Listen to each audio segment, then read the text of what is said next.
Mapagmahal na Panginoon sa langit, itinataas ko ang aking mga kamay sa iyo bilang pasasalamat sa aking tahanan at sa pamilya, kung saan buong pagmamahal mong inilagay ako. Ikaw, Panginoon, napuno ang aming tahanan ng napakaraming pagpapala. At kahit na ang mga panahon ay naging mahirap at ang mga kalagayan ng buhay ay napakahirap, pinagpala mo ako ng isang mapagmahal na pamilya na nagiging higit at higit na pagpapala sa bawat araw ng pagpanaw. Paano ko pinasasalamatan ka, Panginoong Hesus, at pagpalain ang iyong banal na pangalan. Salamat, Panginoon, para sa aking mga magulang na naging lubos na sumusuporta sa akin. Hindi lamang sa aking mga unang taon, kundi pati na rin sa aking pagtanda. Idinadalangin ko ang iyong pagpapala sa kanilang dalawa at gayon din sa mas malawak na pamilya. Sa aking mga tiyahin at tiyuhin, kapatid, pamangkin, pinsan at lolo at lola. Lahat sila ay naging isang pagpapala sa kanilang sariling espesyal na paraan. Lalo akong nagpapasalamat sa iyo para sa aking asawa at sa kagalakan na makita ang aming sariling mga anak na ipinanganak sa mundo at lumaki sa mga responsabling matatanda. At Panginoon, para sa himala na makita ang kapanganakan ng aking sariling mga mahal na apo. Anong kagalakan ito? At kung paano kita pinupuri sa lahat ng iyong kabutihan at awa sa akin. Panginoon, salamat sa iyo para sa lahat ng mga taong nasa mas malawak na katawan ni Kristo. Ang aking mga kapatid na lalaki at babae sa buong mundo na naging ganoon at mahalagang bahagi ng aking walang hanggang pamilya.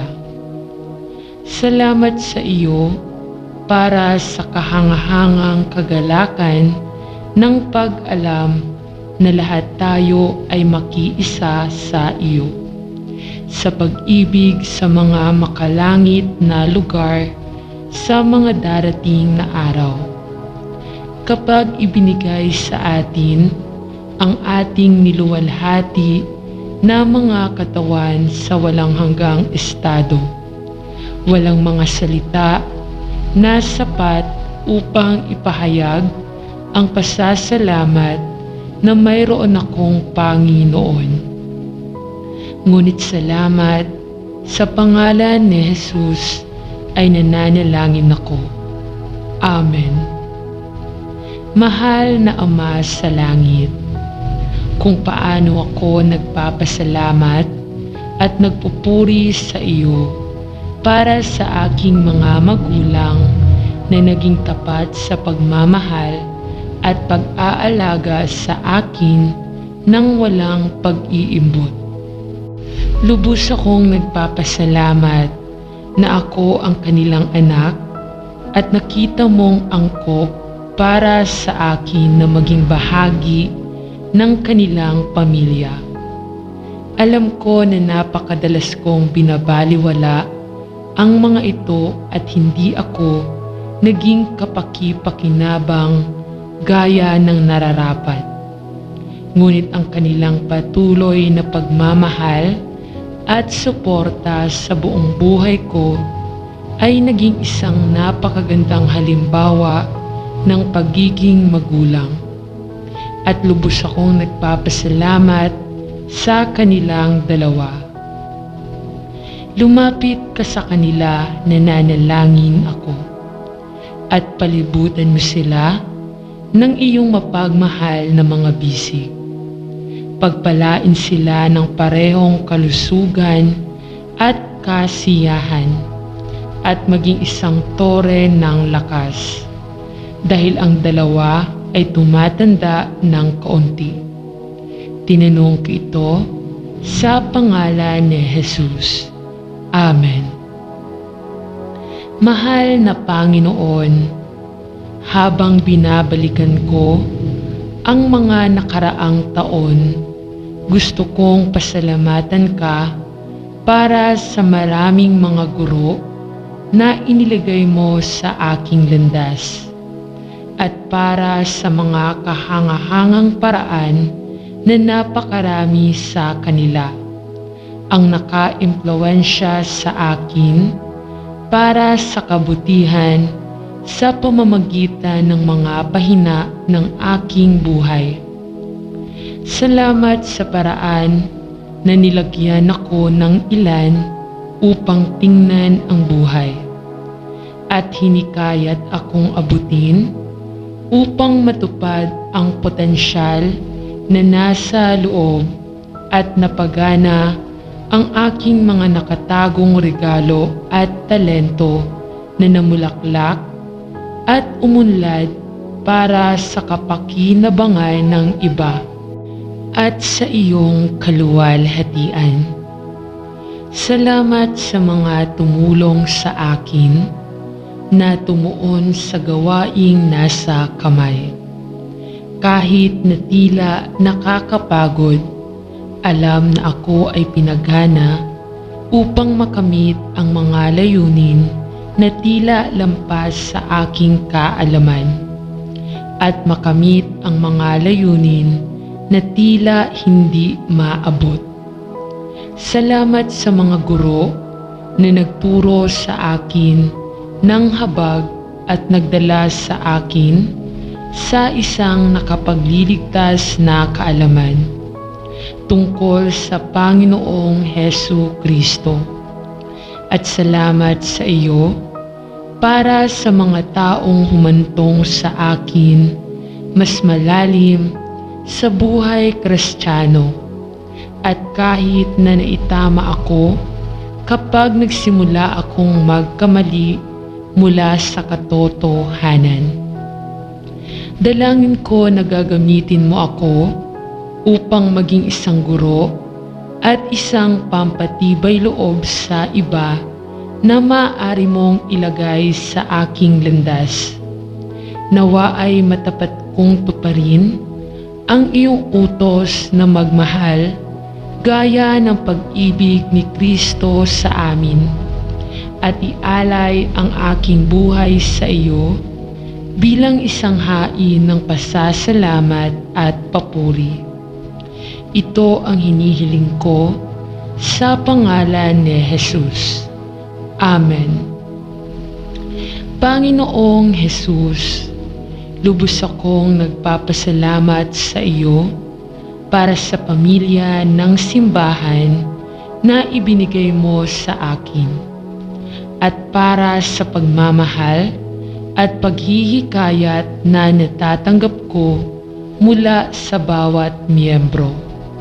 Pinagpapala at pinasasalamatan kita na lahat tayo ay miyembro ng iyong katawan, at nandyan tayong lahat para suportahan ang isa't isa sa panahon ng kalungkutan at kagalakan.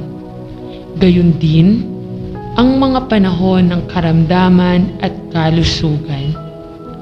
Napakaganda ng malaman na tayong lahat ay iisa kay Kristo, at mayroon tayong pagkakaisa ng Espiritu sa buklod ng kapayapaan at pag-ibig. Itinataas ko ang mas malawak na pamilya ng simbahan, at ipinagdarasal na makilala mo ang bawat isa sa kanilang particular na oras ng pangangailangan. Dadalhin ko lalo na sa iyo ang aming mga kapatid kay Kristo na tinanggihan ng kanilang sariling mga kapamilya dahil sa kanilang pananampalataya sa Panginoong Hesus. Lubos akong nagpapasalamat na ang mga bisig ng pag-ibig sa loob ng katawan ni Kristo ay umaabot sa 4 na sulok ng mundo. Panatilihin tayong lahat sa isang buno ng pagkakaisa at nawa ay si Kristo ay may angat sa puso ng bawat isa. Tinanong ko ito sa pangalan ni Jesus. Amen. Ama, nag-aalok kami ng aming pasasalamat at papuri para sa hukbo ng mga voluntaryo na tahimik. Ngunit matapat na nag-aalok ng kanilang mga serbisyo para sa kapakanan at suporta ng iba. Hinihiling namin ang iyong espesyal na pagpapala sa bawat isa. Alam na sila ang mga hindi kilalang bayani na tumatanggap ng kaunting pasasalamat para sa kanilang mahalagang kontribusyon at madalas na binabaliwala ng mga malayang naglilingkod. Magbigay para sa mga pangangailangan ng bawat isa at protektahan sila mula sa mga maaaring sinasadya o hindi sinasadyang pagsamantalahan ang kanilang mapagbigay na kalikasan. Tinatanong natin ito sa pangalan ni Jesus. Amen.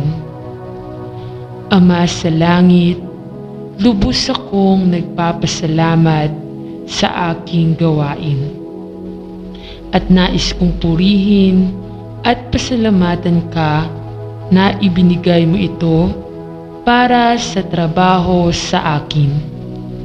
Salamat na sa pamamagitan ng aking gawain ay nagagawa kong matustusan ang ating pang-araw-araw na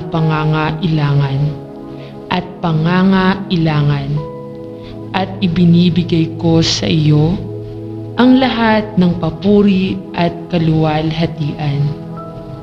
Ipinagdarasal ko na makapagtrabaho ako sa aking trabaho sa paraang nagpaparangal sa iyong pangalan.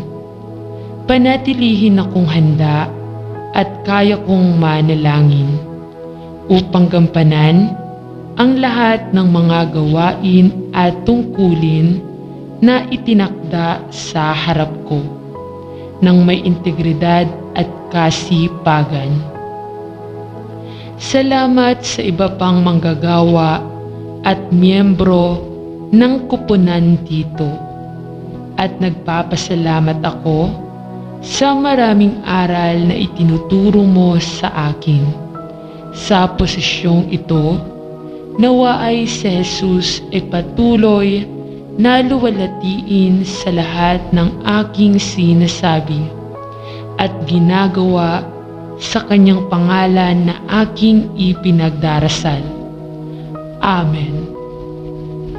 Panginoong Jesus, ako ay nasasabik na ang aking seremonya ng pagtatapos ay narito at nais kong ilagay ang buong araw sa iyong kamay at hilingin na lumapit ka sa akin. Bigyan mo ako ng perpektong kapayapaan, pati na rin ang nasasabik na kagalakan sa buong seremonya.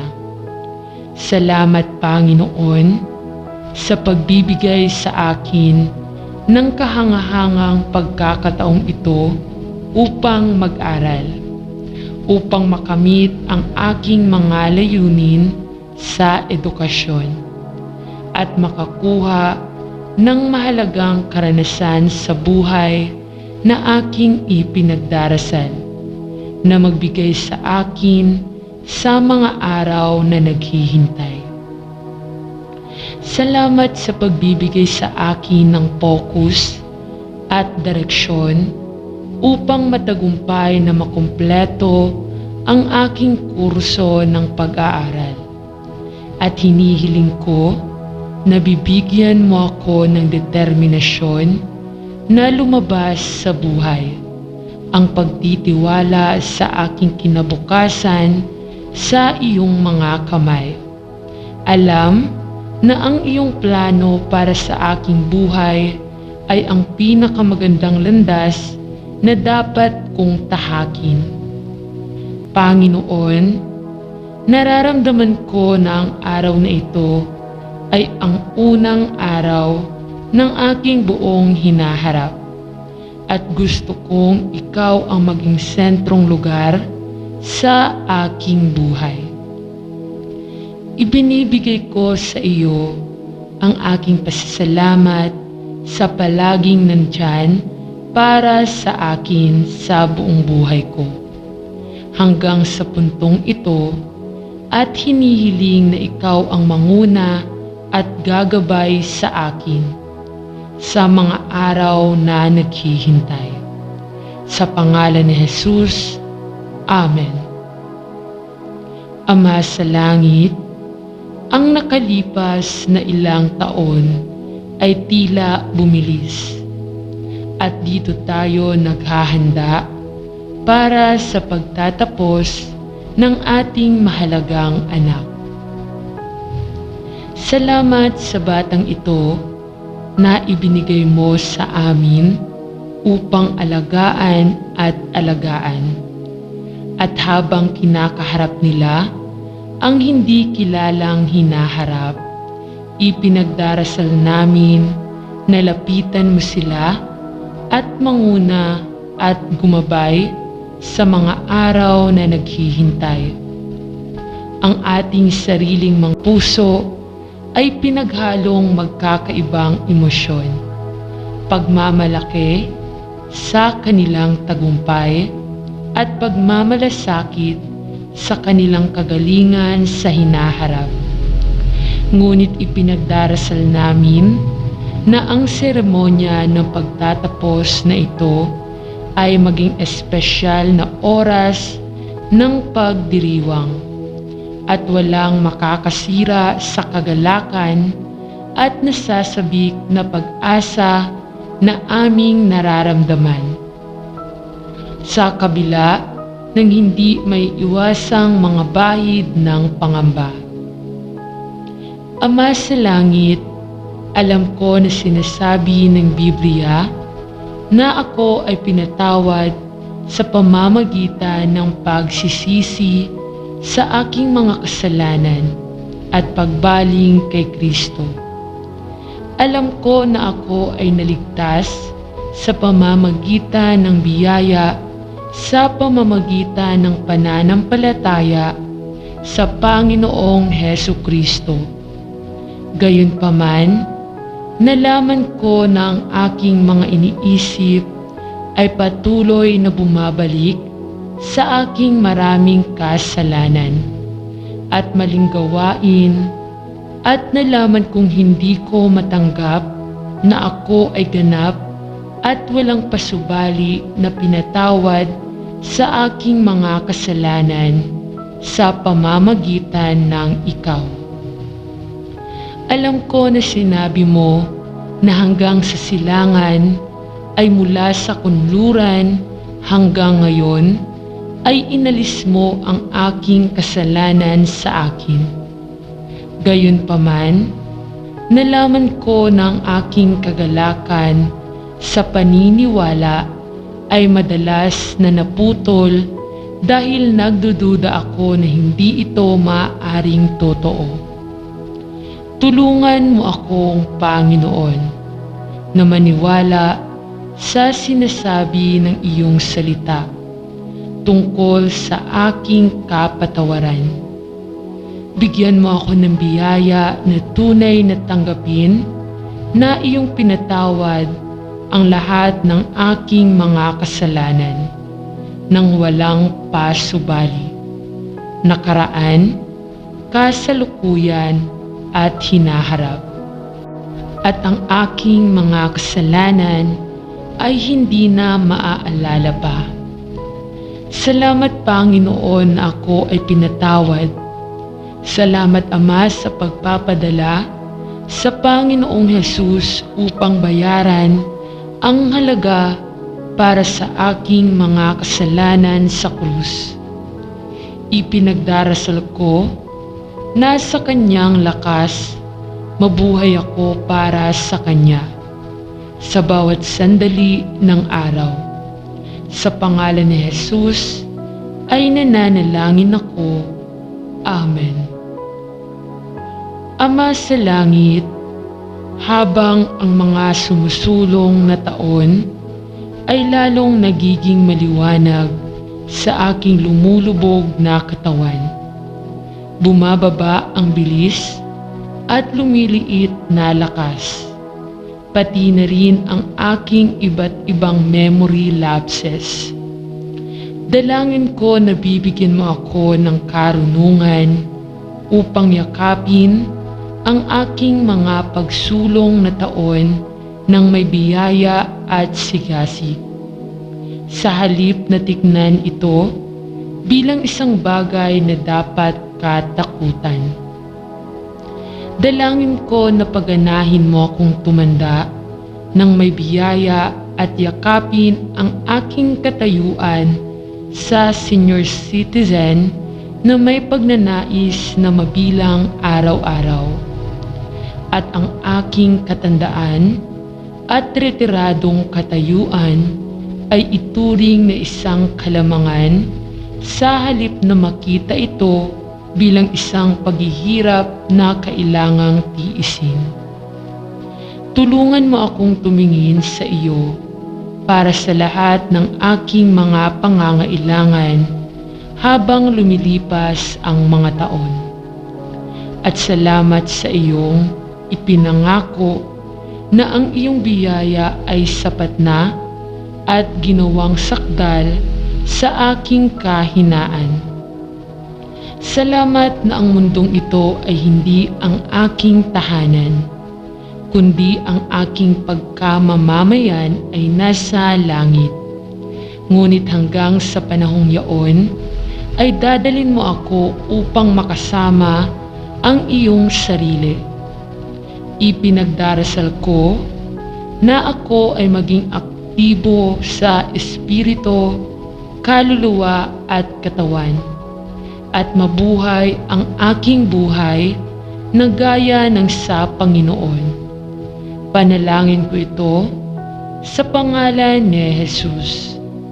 Amen. Mahal na Diyos, gusto kong patawarin.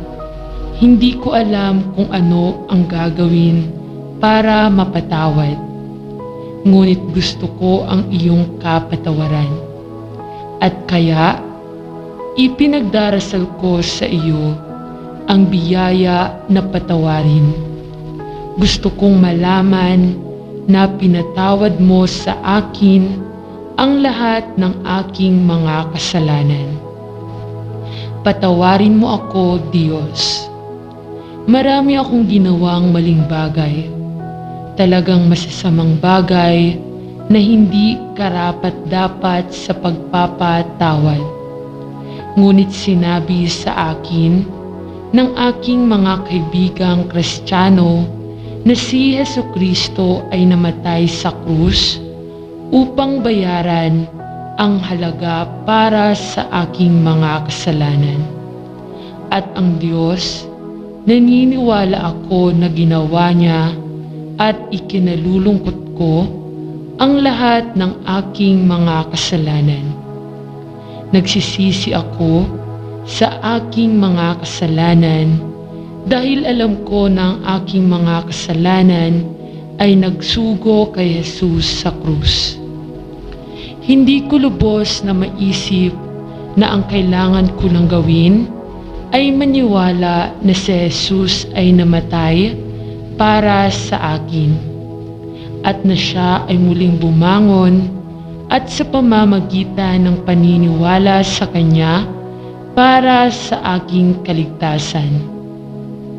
At sa pamamagitan ng paniniwala sa Kanya, ililigtas mo ako sa pamamagitan ng iyong biyaya. Patawarin mo ang aking mga kasalanan at bibigyan mo ako ng buhay na walang hanggan. Salamat, Panginoon. Salamat, Diyos, na sa pamamagitan ng iyong biyaya ay napatawad na ako sa aking mga kasalanan.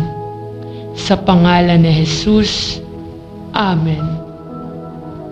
Ama sa langit, kung paano ko pinupuri at pinasasalamatan ka na ako ay tumanggap ng kapatawaran ng aking mga kasalanan sa pamamagitan ng biyaya, sa pamamagitan ng pananampalataya kay Jesus, at may katubusan sa pamamagitan ng dugo ni Kristo.